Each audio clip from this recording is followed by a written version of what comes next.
Androany ray isika dia misy namantsika izay mangatabavaka.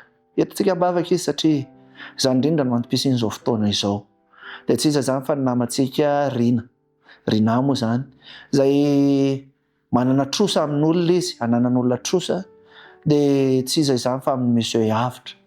Mangatabavaka izy ny amin'izany satria ilaina indrindra no mifampitondra-bavaka manoloana an'ireo adi-piainana sy ireo ady sarotra izay atrehantsika ary amin'izao fotoana izao no hitondranam-bavaka azy ary mangatabavaka ihany koa izy ho an'ny fiainany indrindra eo amin'ny lafiny arak'asa izay ilainy fanampiana entinam-bavaka amin'ity anio ity izany vavaka ho amin'ny lafiny arak'asa izany.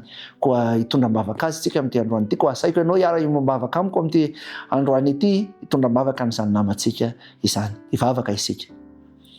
Tompo Andriamanitro, Rainay Masina tsara indrindra izay ny an-danitra, hitondram-bavaka manokana aminao izahay amin'ity anio ity ho an'ny namanay Rina izay ananan'olona trosa izy, monsieur Avitra izany.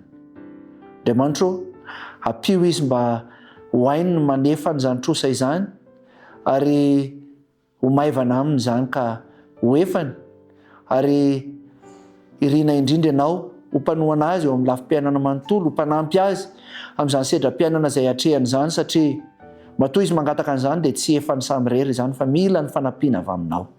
Ary izany no hitondranay am-bavaka sy hitondranay an'izany eo am-pelantananao amin'ity androany ity satria ianao ilay mahefa ny zavatra rehetra, mahay manamaivana ny zavatra rehetra ary manafoana ny zavatra rehetra no irinay angatanay amin'ity androany ity.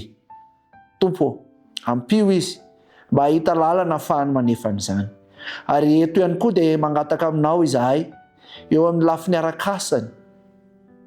Andriamanitro, amboary izany asany izany mba ahomby amin'ny lafim-piainana izy amin'izany asany izany. Ka ny fandrinay dia ahafahany manefa an'izany trosa izany izany asany izany ary ahafahany mivelona ihany koa eo amin'ny fiainana andavanandrony ka mba tsy hitrosa intsony izy amin'ny manaraka. Ary ny fandrinay Andriamanitro dia hilamina ny lafim-piainany ahafahany manome indray an'ireo namany ihany koa. Tompo, ataovy mahita ny teny fikasanao isan'andro izy fa hoe ho aminy mandrakariva ianao eo amin'ny lafim-piainany, ho mpanohana azy amin'ny sedram-piainana izay hatrehany. Ary izany indrindra Tompo no irinay amin'izao fotoana izao ary angatahanay sy talaonay ary tononay amin'ny anaran'ilay Jesosy be fitiavana izay mpanefa ny zavatra rehetra. Amin'ny anaran'izany no angatahanay. Amen.